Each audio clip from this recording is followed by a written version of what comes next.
Tonight, just when you thought things couldn't get any crazier, you'd be wrong. We get two new reports about Trump and Russia, which sound like come straight from a spy novel. A former federal prosecutor joins us to hash them out.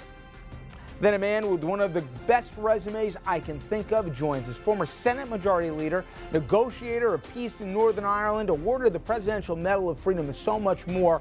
I'm talking about George Mitchell. Also, our special report on the murderous gang MS-13. Cops, they're trying to battle them, but in many cases, they're undermanned. Evening, everyone, and welcome to RFL. I'm Richard French. Thank you for joining us this Monday evening. Now, in a minute, we will talk about the latest with the Russia probe, but let's start tonight with the government shutdown. It is day 24, and it became the longest shutdown in American history this past Saturday. A new poll is out, and it shows the majority of people, they're blaming President Trump. Only a third affix blame to the Democrats, and 9% say both sides share blame. Meantime, both houses of Congress adjourned for the weekend, so nothing got done to end the shutdown, and the sides are so far apart, there really is no end in sight as we speak. Now, we go to the other top story of the day, Russia and that Mueller probe. We've got some explosive reporting on that, and let's start with what the New York Times had to say here, and it would be hard to believe if anyone other than this president of the United States was the center of the allegation. The Times is saying that the FBI opened an investigation into whether Donald Trump was working on behalf of Russia against American interests. Think about that. Donald Trump being a Russian asset. The probe, it was launched after Trump fired FBI Director James Comey, then admitted the Russia probe was one of the reasons he canned him. Times piece goes on to say that the feds became concerned about Trump's ties to Russia during the campaign, but they were uncertain how to proceed with something so sensitive. But the Comey firing, it gave them more ammunition to continue. The Washington Post adds on to this with equally incredible reporting. Here a portion of the Post piece, quote, President Trump has gone to extraordinary lengths to conceal details of his conversations with Russian President Vladimir Putin, including, on at least one occasion, taking possession of the notes of his own interpreter and instructing said linguist not to discuss what had transpired with other administration officials, current and former U.S. officials reported.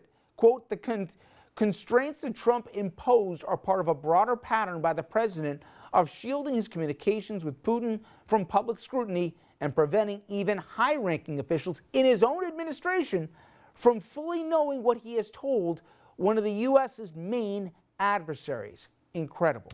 Democrats expectedly very concerned with all of this. Here, two influential senators. There's so many questions raised. Why is he so chummy with Vladimir Putin, this man who is a former KGB agent, never been a friend of the United States? The American government does not know what was discussed between Trump and Vladimir Putin in that frankly pathetic, embarrassing encounter where Trump was kowtowing on the world stage to Vladimir Putin in Helsinki. Now, the president, he's brushing all of this. You can imagine fake news. Here, our commander-in-chief. I never worked for Russia. Not only did I never work for Russia, I think it's a disgrace that you even asked that question, because it's a whole big fat hoax. It's just a hoax. Not so fast. I want to show you some numbers that show the Mueller probe is far from that big fat hoax. 192 criminal charges have already been filed. 36 people or entities, they've been charged. Mueller has gotten 7 guilty pleas, 4 people are going to prison, and another person was convicted at trial. Joining us now, former federal prosecutor Joseph Moreno. You could not make this up, Joseph, if you tried, but it all leads to a basic question for me as to the why portion of it. Why would the president, if the reporting is to be believed, would want to destroy all the correspondence and swear this linguist or this interpreter to silence to that end? And I understand there is some consequential precedence that could be set out of this. What to do with the interpreter? Do you subpoena her and then maybe risk future presidents' private conversations that you would think there would be a need to have some confidentiality attached to them? Or is there another way, including maybe Mueller quietly deposing her instead of having in a public setting or a congressional hearing, getting some answers? Or maybe finally, door number three, whether it be through intelligence intercepts or already conversations with the aforementioned interpreter. Do you think Mueller already knows the answers to the questions I'm asking you? Well, Richard, greeting from Washington. So I think you're right. First off, Special Counsel Robert Mueller, I'm sure, knows a lot of things that we do not know. As to the issue about subpoenaing the interpreter, so when this issue came up last summer, and I was on air, as were many people, to say, you know what, Congress could do this if they want to, but it's a rough precedent because it means that future presidents who have Secret Service agents, interpreters, military aides will know they can be subpoenaed. So I and many others came down on the side of not doing that. However, based on this weekend's reporting, if it's to be believed that the president went through efforts to tamp down the notes, to destroy the notes, to keep secret what was said, I think this raises a whole new question about what was said, and it should really be reconsidered, some way to get the information about what was discussed between President Trump and President Putin. And all the examples you raised are potential avenues out there, whether it's a subpoena to Congress, whether it's the special counsel doing it, whether it's through some other kind of mechanism. But it's become more important than ever that we understand what was discussed. And this is not picking on President Trump or this administration. This is just good governance. We need to know what our chief executive is discussing with foreign leaders and if that person is being advised appropriately. And not only should we know, but the idea that he'd want it concealed from his own administration and his own cabinet members is also part of this bizarre but also concerning development. To that you say, one thing we can glean is it's not just what happened on the campaign. You believe now, whether it be at the end of February or into March, because we're hearing conflicting dates, when Mueller finally releases his report, you believe it's not just going to be what happened in the run-up to 16, but even after he became president, with this somewhat unholy alleged alliance between the president and the Russians. Well, we began this whole saga with the general understanding that what the special counsel was looking at was coordination, not collusion, coordination between the Trump campaign and the Russian government. But then we also learned, well, he's looking at the circumstances around the firing of General Flynn and the firing of former FBI Director James Comey. Now we're getting further and further into the months of the Trump administration, and it's very probable that he's also going to look at circumstances such as this report we learned last weekend, which is what happened in the conversations between President Trump and President Putin. Now, that's in the summer of last year. So we're getting further and further into the Trump administration, and I think it's more likely than not that the special counsel will be looking at not just what happened in the lead-up and the aftermath of the 2016 election, but what's happening during the Trump campaign, during the Trump administration, up to and including right now. Joseph, I heard two conflicting reports. It's really more theories at this point. Carl Bernstein, obviously, of Watergate fame, he said he's learning from folks with intimate knowledge of, in the developing of this report here, that at the end, that the report's going to say that Trump worked with Russia to destabilize the United States and interfere with our election. Conversely, Jonathan Karl, respected reporter with ABC, saying people shouldn't expect anything revelatory or anything of a bombshell nature from the report, that'll be more clinical. What's your sense in terms of what was, remind everybody, the mission statement of Mueller, and what you think, given, how long this report and how involved this report supposedly has been with so many scalps already claimed, where do you think it goes? Richard, you're right. I mean, making predictions about when this will wrap up and what the report will look like is tough because we've been doing this for going on 2 years now. I would predict it will be methodical. Special Counsel Mueller and his team know this is one of the most heavily anticipated investigations in modern history. Anything they write will be sourced, will be backed up by facts. I have no doubt about that. It will be methodical, it will be factual, it will be just the facts, objective, take it to the bank. So I don't doubt the professionalism of the report. Now, as far as the scope, I like to start with what we know, right?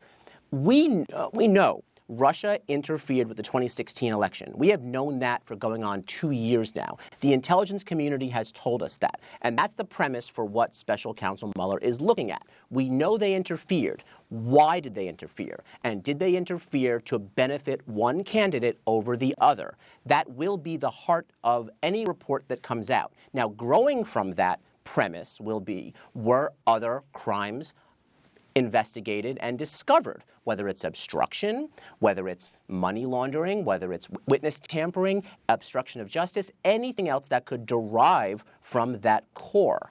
But I have, again, no doubt, whenever this report comes out, it will be something you can rely on because it'll be based on fact.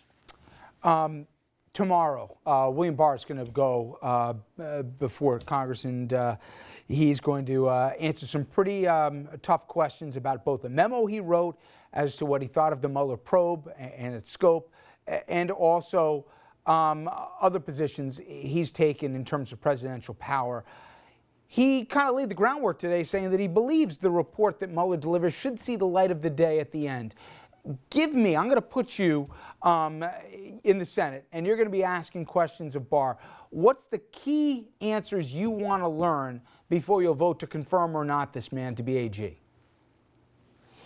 My question, Richard, will be, putting aside what meaning your Bill Barr's views are of the Russia probe, what prompted you to sort of unsolicited write a 19-page memo to the White House last summer expressing those views? Right? So the memo that we discovered only a few months ago from the Wall Street Journal says, as a former official, I'm deeply concerned with the institutions of the presidency and the Department of Justice. Well, what made you share these views? It's a good memo. I mean, it makes certain points. You can agree or disagree with it. It's sourced. It cites cases. It cites laws. That's fine. But what prompted this in the first place? Were you broadcasting your views to the White House in the hopes of being nominated? That's troubling. And so it's very hard to kind of walk this back now. Look, it's promising that he says, one, he wants the investigation to run its course. That's great. That's the right answer. Two, he wants it to see the light of day. That's also the right answer. That's what the American people expect.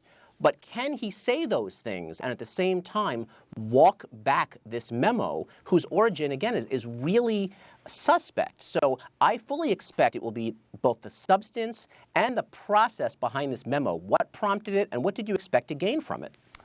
I only got a minute, Joseph. I'm curious. It almost sounds like a mob trial or a mob witness coming to the stand when you hear the president talking about Michael Cohen, he's a rat, and all these other things. To that end, do you think after he testifies, we will be gobsmacked by something that had nothing to do with already previously discussed issues? Because obviously he could be asked questions off the page, if you will. Will we be talking about things we already know about with more detail, or even other behaviors from his former client that we haven't discussed as of yet? Richard, you're right. There's really no limit to what the House members can ask Michael Cohen when he's sitting before them in the well of the Congress. Now, I have to think that the fact that he is testifying means that the special counsel has given that the okay. Because if there is sensitive information that he's still sitting on, I would expect that Bob Mueller would not want that discussed in public until his report is complete. So in that respect, we might not get anything new regarding Michael Cohen's role and Russia, as it appears, as it relates to the special counsel's investigation. We certainly may learn new information about just Michael Cohen's background with Donald Trump before he became president, things that happened during the campaign, things that happened in the Trump organization, financial transactions, campaign finance transactions. So we certainly might learn things in that area, and I think it will be fascinating. That, I think, is the one thing that everyone in Washington will agree on. It will be riveting, fascinating, as they say, get out the popcorn. Joseph, thank you so much. Thanks, Richard. Good to be here. All right, when we come back, a man with literally an unparalleled resume, he'll join us. I'm talking about former Senate Majority Leader George Mitchell. Not only did he help negotiate peace where people thought you could never find it in Northern Ireland at the time, he was a federal judge, Mideast peace envoy, and so much more. Senator Mitchell joins us next.